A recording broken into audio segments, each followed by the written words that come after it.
아름다운 찬양을 불러주신 우리 찬양 대원 여러분에게 감사를 드립니다.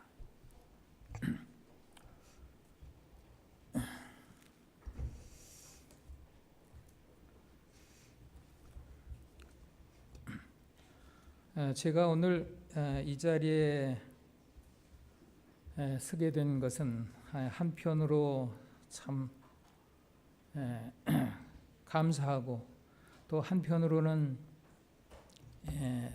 섭섭하고 참 송구스러운 마음이 있습니다. 김 목사님께서 한 달 전에 저에게 전화를 하셨어요. 그러시면서 뭐라고 말씀하시는가 하면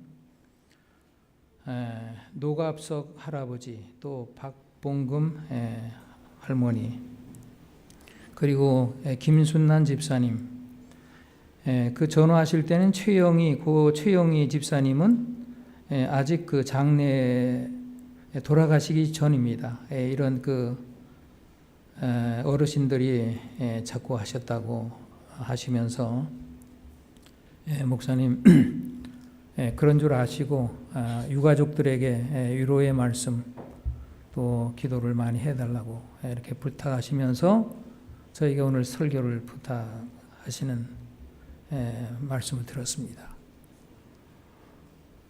우리 김 목사님은 참 자상하신 분입니다. 떠나시면서까지도 이렇게 염려하시고 제가 이 자리를 빌어서 우리 고 김순난 집사님 유가족의 여러분들과 또 고 최영희 집사님의 유가족 여러분들 그리고 노갑석 할아버님 박봉금 할머님의 유가족 여러분들에게 심심한 조의와 위로의 말씀을 드립니다. 저는 이 말씀 위로의 말씀은 사람의 말이 아니라 하나님의 말씀으로 오늘 설교를 시작하고자 합니다.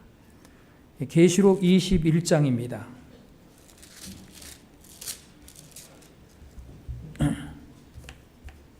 계시록 21장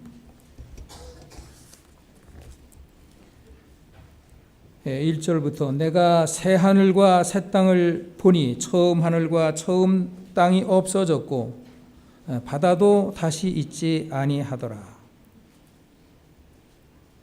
내가 보매 거룩한 성 새 예루살렘이 하나님께로부터 하늘에서 내려오니 그 준비한 것이 신부가 남편을 위하여 단장한 것 같더라.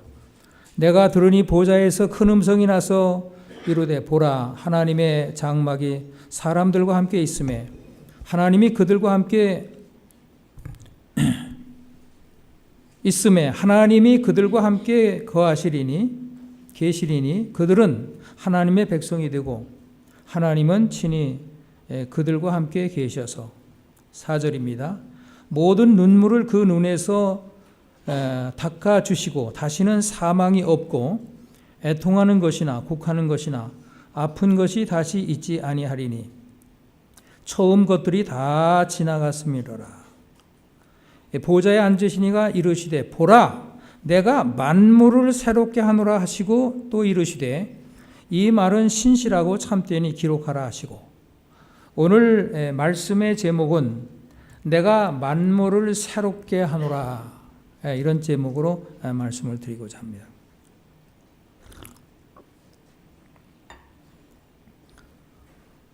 저는 한 5일 전에 추기경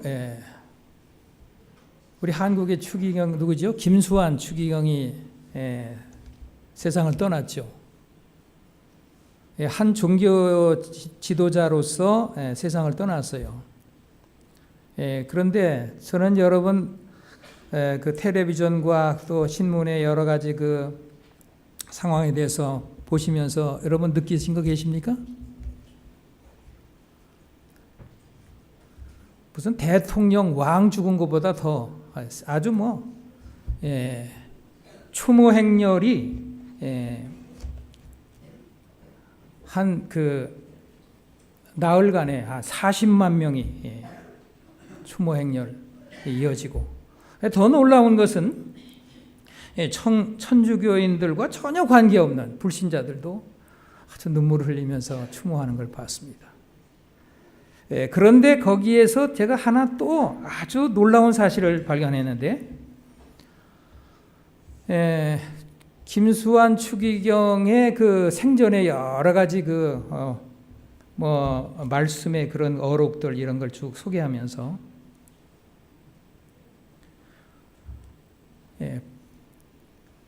하나님께서 죽은 사람에게 부활의 소망에 대해서 말씀한 거 들어봤어요?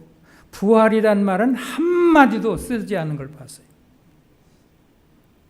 로마 캐톨릭에는 부활의 소망이 없는 종교입니다. 재림도 없고 부활도 없고요. 그리고 속죄도 없습니다. 예수님이 없는 종교입니다.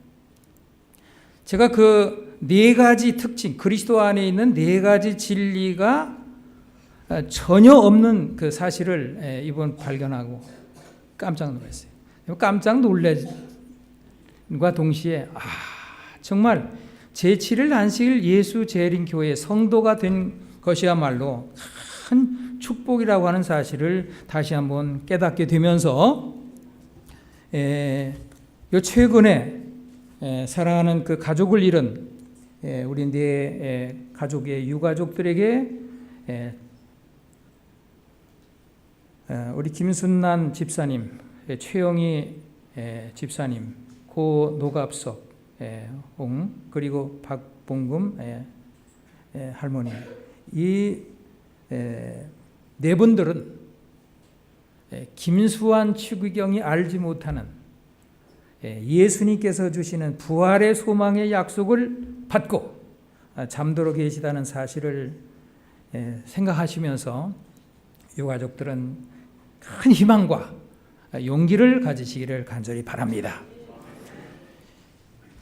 하나님께서 내가 새 하늘과 새 땅을 창조하나니, 요한계시록 창세기 1장으로부터 계시록까지 이 지구의 역사가 쭉 진행이 됩니다. 창세기 1장과 2장은 죄가 없는 장이에요. 그래서 거기는 죽음이 없습니다. 눈물이 없어요. 그러다가 창세기 3장에 와서 아담과 하와가 범죄함으로 그때부터 눈물이 생기게 되고 죽음이 이르러 오게 되었습니다. 고통과 사망의 그늘이 인간의 역사를 지배하게 되었어요. 그와 같은 아주 비참한 불행한 역사가 언제까지 지속되는가 하면 계시록 20장까지 진행됩니다. 계시록 20장에 와서 모든 대단원의 역사가 마치고 마침내 계시록 21장에 와서는 새로운 역사가 시작되는 것입니다. 내가 새 하늘과 새 땅을 보니,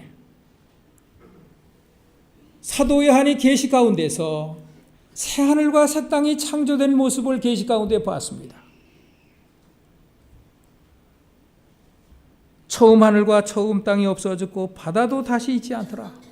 하늘과 땅이 완전히 새 곳으로 변신한 것입니다. 그런데 더욱 놀라운 것은 4절에 보면 모든 눈물을 그 눈에서 닦아주시고 사망이나 다시는 사망이 없고 애통하는 것이나 곡하는 것이나 아픈 것이 다시 있지 아니하리니 처음 것들이 다 지나갔습니다.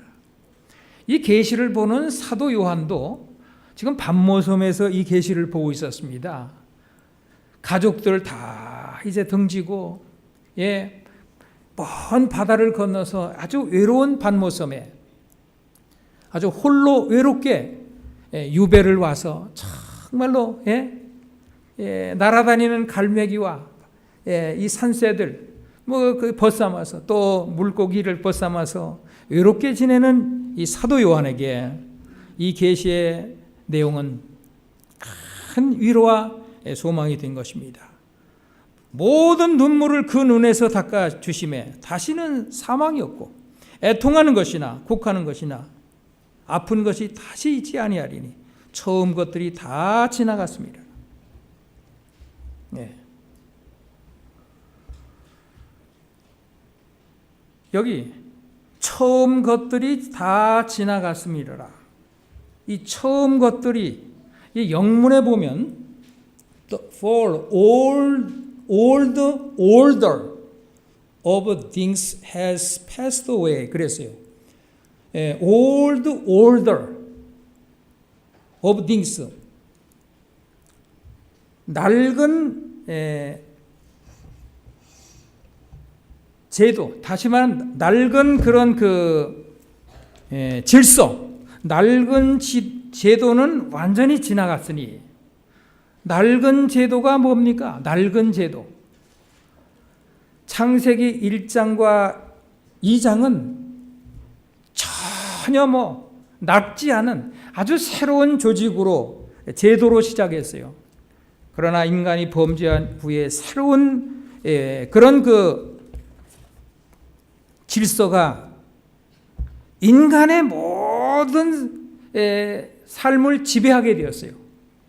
창세기 3장부터 계시록 20장까지는 창세기 1장, 2장의 제도와는 전혀 다른 새로운 제도가 지배하게 된 것입니다. 그런데 계시록 21장에 와서 20장까지 지배했던 그런 낡은 제도가, 낡은 그 질서가 끝나는 것입니다. 그 낡은 질서 안에서는 눈물이 있고 죽음이 있고 애통하는 것이나 곡하는 것, 이런 비극이 인간을 지배해 왔다고 하는 사실입니다.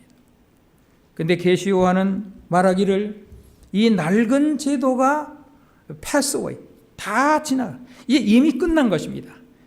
그래서 내가 새 하늘과 새 땅을 보았다, 그렇게 말씀했어요.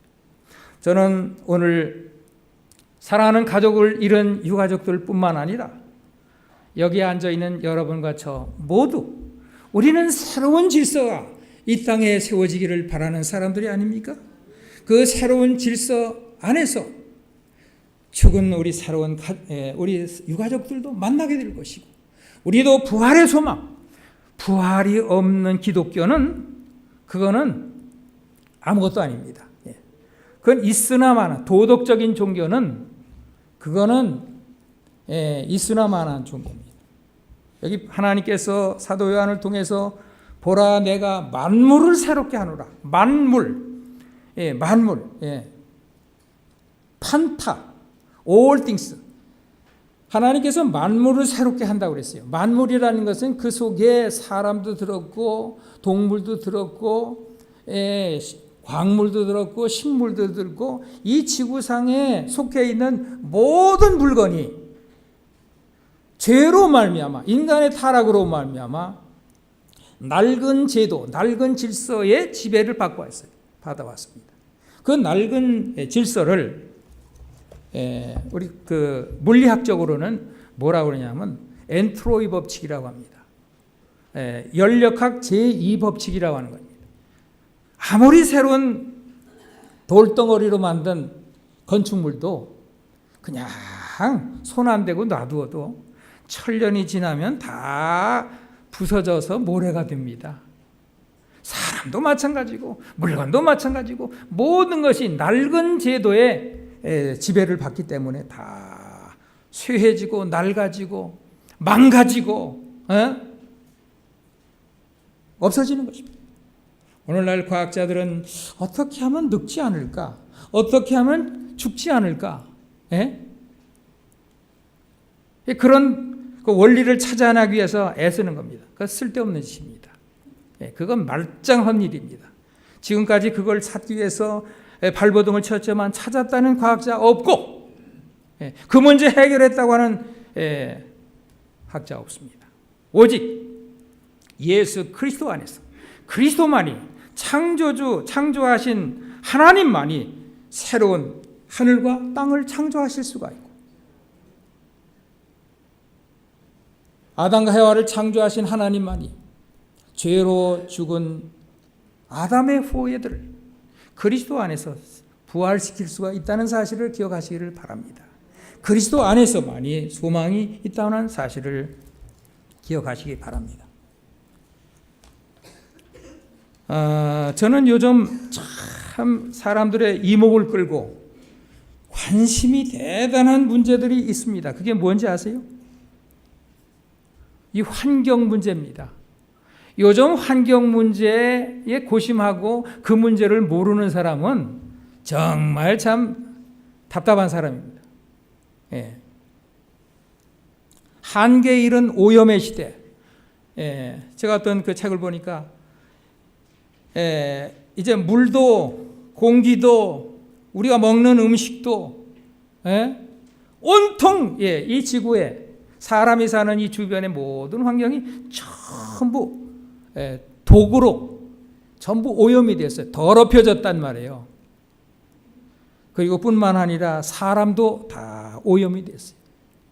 우리 한국 사람들이 요전에 어떤 학자들이 소자해 보니까 중금속의 오염이 됐는데 저 해안지대에 살고 있는 사람들 또 우리 서울에 살고 있는 사람 이 전부 이 건강 상태를 이제 조사했는데 우리 한국 사람들은 이 서구 사람들보다 한 5, 6배 이상 이 중금속 특별히 납, 수은에 중독이 되어 있다는 그런 데이터를 보고 제가 깜짝 놀랐어요. 특별히 그 해안지대에 그래서 어패류를 먹는 사람들이 훨씬 그 오염도가 높다고 하는 그런 결과를 보고 놀랐습니다. 그러나 하나님께서는 이러한 오염의 시대 하나님의 백성들에게 보다도 깨끗하게 여러분의 건강과 여러분의 생명을 지킬 수 있는 기별을 하나님의 선지자를 통해서 주신 것을 여러분 아십니까? 여러분 그 말씀에 순종하시기를 바랍니다. 그럼 여러분 건강도 지키시고 여러분의 행복한 생애를 더욱 구가할 수가 있는 것입니다. 67억의 인구가 사는 지구촌은 지금 어디로 가고 있는가? 이 토마스 프리먼드라고 하는 사람은 이런 책을 썼어요. 뜨겁고 평평하고 그리고 붐비는 세상. 이게 무슨 소린가? 뜨겁고 이 지구가 자꾸 뜨거워져서 지금 문제입니다. 온난화요. 그래서 불도 잘 나요. 불도 한번 나면은 꺼지지가 않아요. 여러분 불 조심하세요. 그 다음에 평평하고 이 평평하다고 하는 건 뭐예요? 요즘 이 글로벌 시대라고 그러죠. 이 지구가 전부 이제 지구촌이 된 겁니다. 그래서 다시 말하면 이 경제의 그 시장이 하나로 묶여졌어요. 그래서 미국의 경제 문제가 터지면 그 여파가 내일 당장 한국에도 오는 겁니다. 또 유럽의 시장이 경제가 문제가 생기면 당장 또 우리에게 영향을 미치는 것입니다. 세계의 그 경제가 하나로 서로 묶여져 있는 것입니다. 그리고 붐비는 세계. 이게 뭐예요?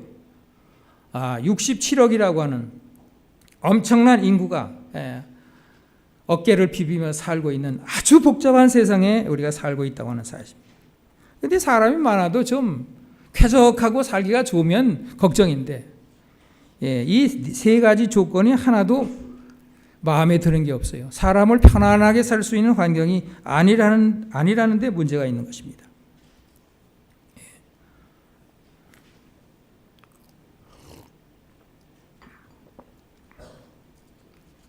이 토마스 프리먼드는 이런 얘기를 했어요. 만일 60층 건물 꼭대기에서 뛰어내린다면 59층까지는 이야 내가 날고 있다. 그 높은 데서 뛰어내리는 게 그 뭐라고 그러죠? 무슨 점프? 번지 점프. 번지 점프 해보신 분 계세요? 나도 그 해보고 싶은 마음 나도 있는데 아마 나는 나이가 많아서 그거 못할 거예요. 여러분 그 번지 점프 보면 참 그거 해보고 싶어요. 아주 멋있을 거예요.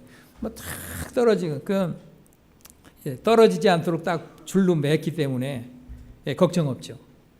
59층에서 이 번지 점프가 아니고 뭐 안전 그 줄을 맨 것도 아니고 뛰어내린다면 59층짜리는 이야 내가 멋있게 날고 있다. 아주 기분이 상당히 좋다는 거예요. 그러나 59층을 딱 벗어나면 그 다음에는 순간적으로 땅과 부딪힐 것입니다.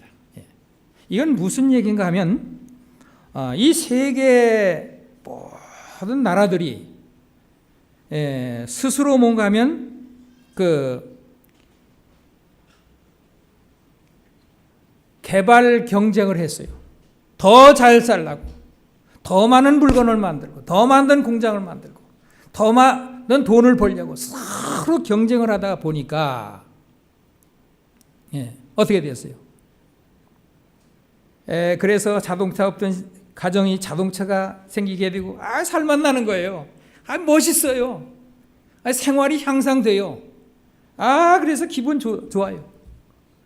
이 59층짜리는 기분 좋게 모든 사람들이 정말 참 살맛 난다. 돈만 있으면 이거 살맛 난다. 그렇게 환호해 왔어요. 그런데 딱 59층을 짬 벗어나는 순간 이제는 그 앞에 기다리고 있는 것은 뭡니까? 탁 부딪혀가지고 박살나는 그 순간만 남은 것입니다. 이제 온 인류가 걱정하고 이제 공포의 순간을 기다리는 그런 순간에 우리가 와 있는 것입니다. 이제 그 전에 누렸던 모든 기분 좋은 그런 그 순간은 다 잊어버리고 어떻게 될 것인가? 지금으로부터 2000년 전 예수님께서는 지구 종말 시대 예수님이 이 땅에 오시기 직전에 이 지구상의 모든 하나님 없이 살아가는 사람들에게 그들의 상태를 예언했습니다. 뭐라고 했을까요? 바다와 파도의 우는 소리를 내나요 백성들이 곤고하리라. 자원 고갈, 식량 부족, 천변지제, 전염병, 사막화가 점점 진행되고 있습니다. 식품이 오염되고 수질이 오염되고 이제 인간 생존 자체가 위협을 받는 것입니다. 그런데 저는 여기에서 가장 지금 우리 사람을 정말 불행하게 만드는 진정한 오염은 무엇인가? 수질 오염인가? 환경 오염인가? 이 수질 오염, 환경 오염은 근본적인 그 결과는 아닙니다. 근본적인 이런 환경을 오염시키고 불행하게 만든 핵심적인 본질적인 핵심은 사람입니다. 사람이 타락해가는 거예요. 사람이 먼저 오염이 되고 정말 참 문제입니다. 그래서 이와 같은 환경의 문제를 해결하려고 근원 치료는 외면하고 그저 증상만 치료하려고 하는 이런 안타까운 현실에 우리가 살고 있습니다. 저는 오늘 하나님의 말씀으로 여러분들에게 해답을 드립니다. 우리에게는 소망이 있습니다. 구약의 계시록 이사야 65장에 보면 이런 말씀이 있어요. 구약의 계시록은 이사야고 그 다음에 신약의 계시록은 요한계시록입니다. 이 계시록은 하나님께서 이 지구의 미래에 대해서 인류의 미래에 대해서 궁극적인 문제를 어떻게 취급할 것인가 어떻게 해결할 것인가 거기에 대한 해답입니다.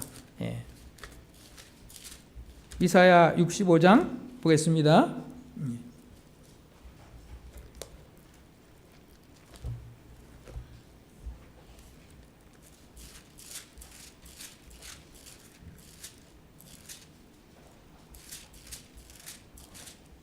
보라 17절 보라 내가 새 하늘과 새 땅을 창조하나니 이전 것은 기억되거나 마음에 생각지 아니할 것이라.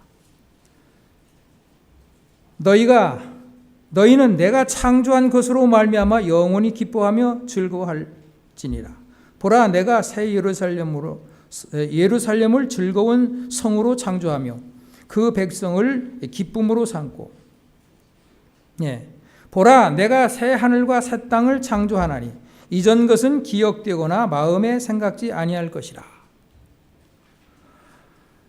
구약의 계시록 이사야서도 하나님께서는 계시를 통해서 보라, 내가 새 하늘과 새 땅을 창조하나니. 이게 내가라고 하는 그 주인공이 누굽니까? 바로 이 지구를 만드신 창조주이십니다. 지구를 만드신 분만이 이 망가진 이 지구를, 더럽혀진 지구를 폐기 처분해야 될 수밖에 없는 이 지구를 다시 완전히 새 것으로 만들 수 있어요. 아멘입니까?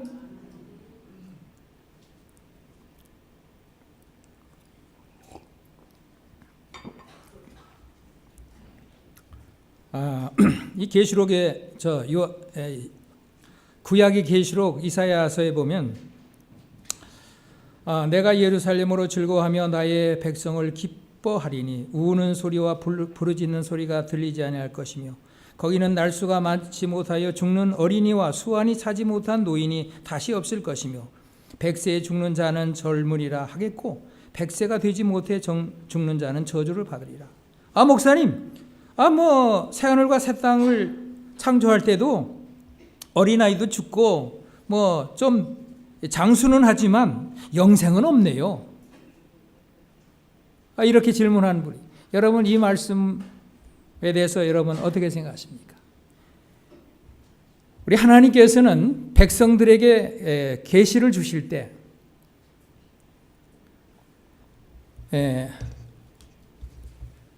이 영생, 하늘의 영적인 하늘의 사물에 대해서 잘 모르는 사람들에게 하나님께서는 단계적인 교훈을 주시는 겁니다. 이중적으로 적용시켜요. 다시 말하면 이스라엘 백성들이 하나님의 이사야 기록할 때 하나님의 백성들이 하나님의 말씀을 잘 순종하고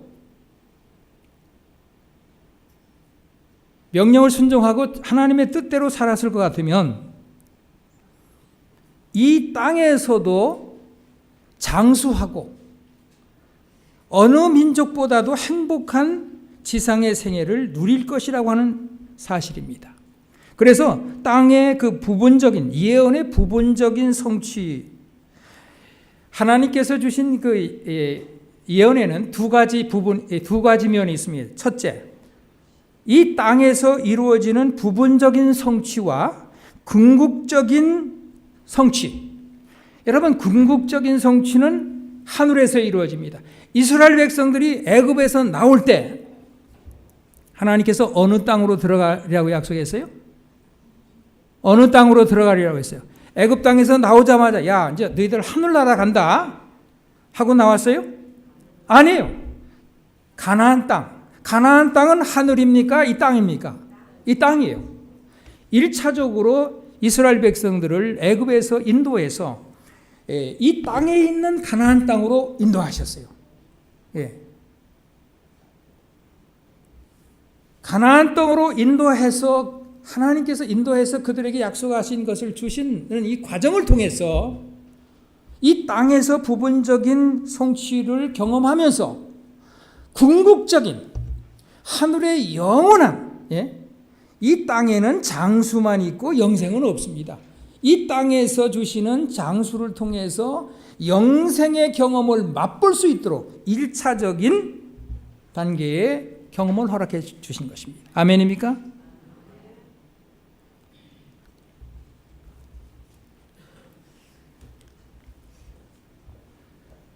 내가 새 하늘과 새 땅을 창조하노라 하는 이 새 것, 이 성경에는 새로운 것, 새롭게 한다고 하는 말이 두 가지가 있습니다. 헬라어로 카이노스라고 하는 말이 있습니다. 새롭게 한다. 그리고 네오스라고 하는 말이 있습니다. 이 네오스라고 하는 말에서 영어로 뉴라고 하는 말이 거기서 파생되어 있어요. 뉴가 뭡니까? 뉴, 새 것이란 말이죠. 새 것. 예.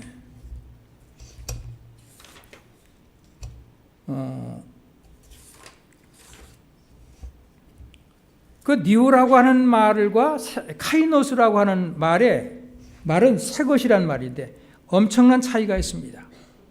예. 이 니오라고 하는 것은 근원적인 새 것. 다시 말하면 여기 컵이 있어요. 이 컵 말고 이와도 똑같은 컵을 다시 만들어서 갖다 놓는다면 이건 네오스입니다. 네오스예요. 근데 이 컵이 있는데 이 컵이 참 좋아요. 그래서 이거 오래 사용하다 보니까 뭐 어떤 때는 떨어뜨리기도 하고 뭐 금도 가고 해서 더럽혀졌어요. 이건 참 내 흠집이 있지만 참 좋은데 이건 정말 그런데 흠집이 있어. 이걸 참 버리긴 아깝고. 그래서 아주 유명한 그 도예가가 선생님 걱정 마십시오. 내가 그거 똑같이 그 있는 그 상태로 그대로 내가 새롭게 하나 탄생시켜 주겠습니다. 그래서 그걸 갖다 줬더니 그걸 버리고 다른 걸 만든 것이 아니라 본래 있던 그 낡은 것을 가지고 새로운 것을 만들어 가져왔어요. 그것이 카이노스입니다. 하나님께서 이 지구를 내가 만물을 새롭게 하노라 하는 카이노스는 네오스가 아니고 카이노스입니다. 이 카이노스는 이 지구, 식물, 동물, 광물, 그리고 사람 모두를 의미하는 것인데 사람도 네오스 하는 것이 아니라 카이노스 하는 것입니다. 이 카이노스 하는 것은 여러분이 변하지 않고 형태는 변하지 않고 여러분의 본질적인 변화를 통해서 여러분이 하나님의 자녀가 되는 것입니다. 그것을 여기 성경에는 회개를 통해서 예수님께서 니고데모에게 내가 진실로 내게 이르노니 내가 물과 성령으로 내가 거듭나지 아니하면 하나님의 나라에 들어갈 수 없느니라. 내가 이렇게 늙었는데 어떻게 거듭나겠습니까?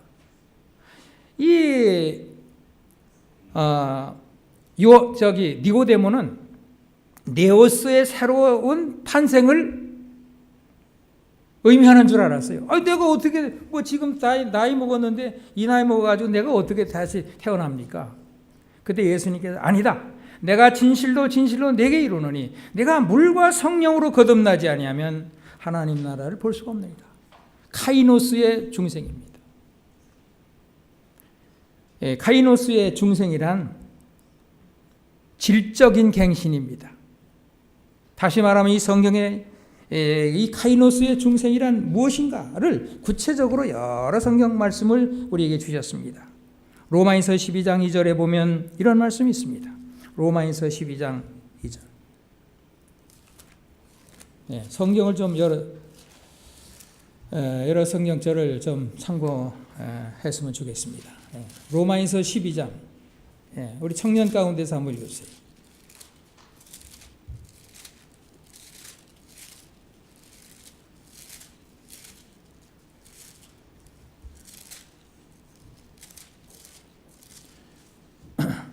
(12장 2절)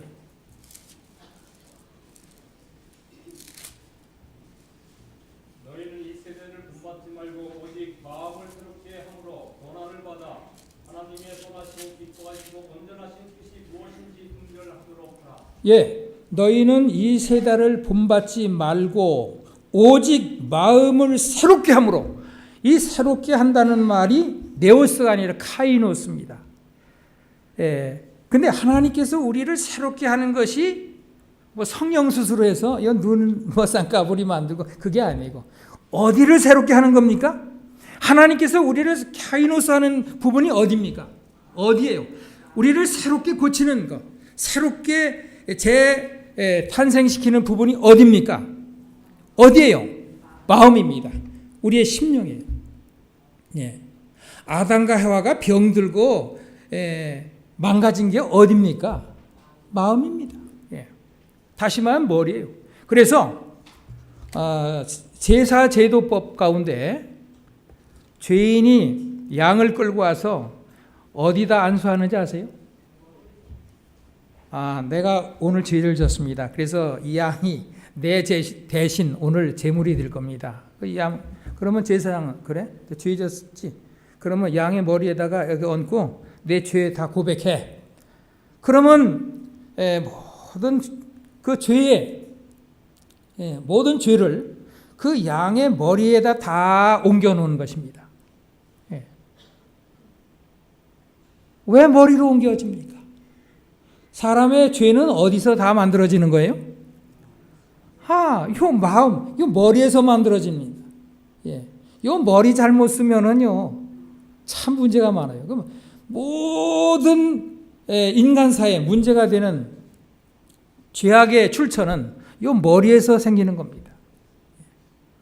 그래서 하나님께서는 카이노스 하기를 원하시는 부분은 사람의 머리입니다.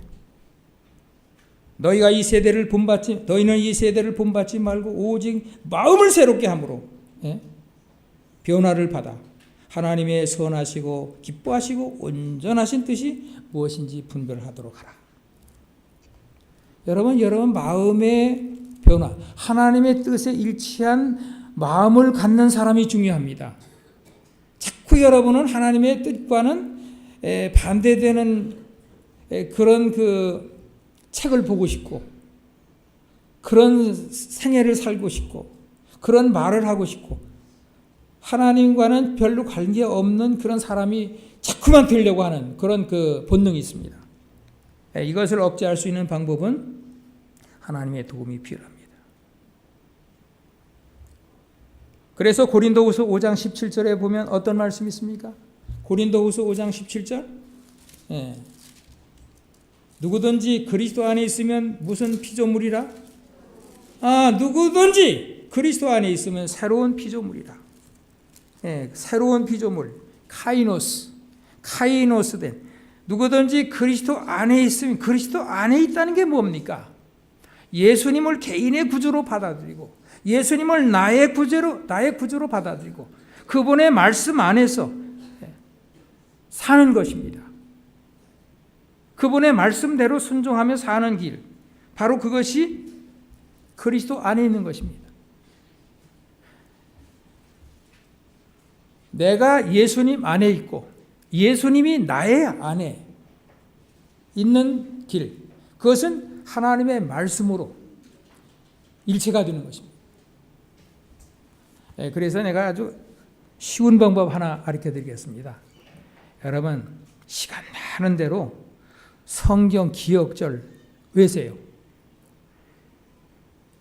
여러분들이 무덤에 묻혔을 때 여러분들을 부활시킬 수 있는 능력은 여러분의 마음속에 깊이 아로사겨지고 받아들여지고 존중되어진 하나님의 말씀, 바로 그 말씀이 여러분들을 부활시킨다는 사실을 기억하시기 바랍니다. 왜냐하면 그 말씀은 예수님의 말씀이에요. 하나님의 말씀이에요. 그래서 말씀으로 이 세계를 창조하셨죠. 하나님께서. 하나님께서 이 세계를 말씀으로 창조했어요. 빛이 있으라. 동물들도 하나님께서 말씀으로 창조했어요. 하나님의 말씀의 위력은 우리에게 새로운 생명을 불어넣는 부활의 능력을 갖다주는 것입니다. 그래서 성경절을 많이 외우시길 바랍니다. 기억절 그거 열심히 하세요. 특별히 우리 젊은 우리 청소년들 부탁합니다. 나이 많아지고 그러면요, 기억절 아무리 외래도 자꾸 까먹어요. 그 기억력 다 쇠진하기 전에 수혜 말고 열심히 성경 열심히 보세요. 그렇게 여러분 결심하시겠습니까? 그 열심히 한다고 나한테 유익되는 거 아니야. 여러분들에게 저는 이제 오늘 시간이 다 되어서 말씀을 마치면서 내가 만물을 새롭게 하노라 하시고 하나님의 약속은 이 말씀은 신실하고 참되니 기록하라 하시고 이 말씀이 너무 중요하기 때문에 이 말씀은 기록하라. 이런 부탁을 안 해도 선지자들은 하나님의 계시의 말씀을 다 기록을 했어요. 그런데 이 말씀을 특별히 강조하면서 이 말은 특별히 기록하라. 이건 뭘 의미하는 것입니까? 이 말씀의 내용의 중요성과 이 말씀의 틀림없는 하나님의 그 약속의 강조를 의미하는 것입니다. 심히 아름다웠던 이 지구가 망가지고 이 망가진 이 지구를 다시 아름다운 지구로 우리 주님께서는 창조해 주실 것입니다. 제가 이제 이 말씀을 마치면서 아이고 목사님 그래도요 열심히 자연보호 운동하고 그러면은 하나님 없이도 잘 살 수 있는 세상을 만들 수 있어요. 그러니까 걱정하지 마십시오. 요즘 환경운동가들이 되게 큰 소리 치는 것이 이 내용입니다. 그런데 그런 분들에게 제가 실망을 드리려고 이 말씀을 드리는 게 아닙니다. 2009년 1월 28일자 신문 미국, 프랑스, 스위스 유명한 과학자들이 공동 그 연구팀이 되어가지고 지금 그 지구가 자꾸만 뜨거워지는 겁니다. 이산화탄소의 배출량 때문에 급격히 지금 뜨거워지고 있는데 이 문제를 해결하기 위해서 공동 연구를 했습니다. 거기에 그 인도의 그 단장은 수선 솔로라고 하는 박사입니다. 이 사람이 연구를 했는데 어떤 결과가 나왔는지 한번 보겠습니다. 이산화탄소 배출량을 지금 당장 산업화 시대 이전으로 끌어올린다 할지라도 이미 진행 중인 온난화로 돌리려면 최소한도 1000년이 필요하다는 결론을 내리게 되었다고 AP통신은 26일 보도하였다. 이게 무슨 말인가 하면 지금부터 이 지구를 살리기 위해서 자동차 수도, 공장 수도, 그 다음에 연탄 떼는 거 수도, 모든 걸 수도해야 돼요. 그렇게 한다고 할지라도 지구를 깨끗이 정화시키는 산업화 이전으로 돌리자면 얼마나 걸린다고요? 얼마나 걸린다고요? 1000년이 걸린단 말입니다. 그러면 불 안 떼고 살 수 있어요? 자동차 안 굴리고 살 수 있어요? 그러면 이 말은 뭡니까? 돌아올 수 없는 다리를 건넜단 말입니다. 물론 그렇다고 해서 지구 환경 파괴범으로 마구 살란 말은 아닙니다. 이 지구의 심각한 이 문제를 해결하실 수 있는 분은 누구밖에 없다는 것입니까? 조물주 하나님, 지구를 창조하신 하나님밖에 없습니다. 예수님이 오셔야 됩니다. 예수님이 오셔야 이 문제가 해결됩니다. 그리고 예수님은 우리에게 약속하셨어요. 내가 만물을 새롭게 하노라. 이 지구의 모든 낡은 제도를 완전히 버리고 새로운 제도로 카이노스의 지구를 만들겠다고 그랬어요. 여러분 카이노스의 지구를 만들어서 거기 살 주민이 되려면 카이노스의 새로움을 받은 사람이어야 된다는 사실입니다. 이 지구는 없어지지 않습니다. 본래 지구는 그냥 두고 유황불로 이 지구를 완전히 깨끗게 한 후에 다시 만듭니다. 그것이 지구의 카이노스의 재창조입니다. 또 여러분들도 여러분 그냥 두고 여러분의 마음의 질적인 그 변화만 고쳐서 여러분을 새로 만듭니다. 그것은 바로 예수 그리스도의 능력만이 여러분을 고칠 수 있고 또 아름답게 재창조된 새로운 세상에서 살 수 있는 주민의 특권을 갖는다는 사실을 기억하시면서 우리에겐 희망이 있습니다. 우리 주님의 약속을 믿으면서 용기를 가지시고 소망을 가지고 사시는 여러분들이 되시길 바랍니다.